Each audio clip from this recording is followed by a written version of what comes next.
నర్సింగ్‌ని మనం చంపేసినందుకు ఆ జేడీ మన వరకు రాదు కదన్నా అని రవీందర్ అనే రౌడీని నిలదీస్తూ ఉంటాడు. రేయ్! ఆ జేడీ మన దగ్గరికి ఎలా వస్తుంది చెప్పు? జేడీ మనల్ని వెతుక్కుంటూ వచ్చేలోపు కేస్ క్లోజ్ అయిపోతుంది అని రవీందర్ చాలా కాన్ఫిడెంట్‌గా చెప్తూ ఉంటే, అప్పుడే డెలివరీ ఏజెంట్‌లాగా జేడీ బ్లాక్ డ్రెస్ వేసుకొని, హ్యాట్ పెట్టుకొని లోపలికి ఎంట్రీ ఇస్తుంది. "ఏయ్! ఎవరు నువ్వు?" అని రవీందర్ జేడీని నిలదీస్తూ ఉంటాడు.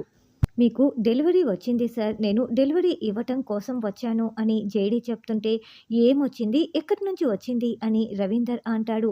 ముంబై నుంచి వచ్చింది సార్. ఏదో పార్సెల్‌లో ఉన్నట్లు ఉంది అని జేడీ చెప్తుంది.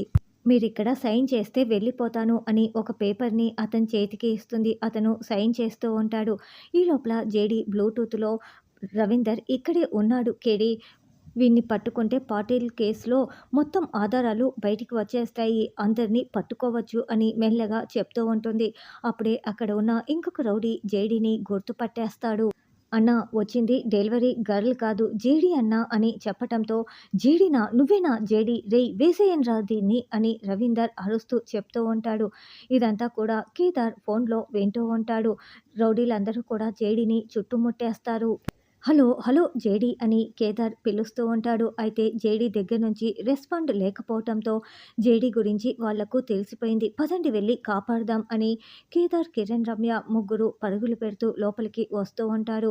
ఈ లోపల రౌడీలు జేడీని కొడుతూ ఉంటే జేడీ దెబ్బలు తింటూ ఉంటుంది. మరి జేడీ, కేడీ ఎలా విరుచుకు పడిపోయి రవీందర్‌ని పట్టుకు వెళ్తారన్నది రానున్న ఎపిసోడ్‌లో తెలుసుకుందాం.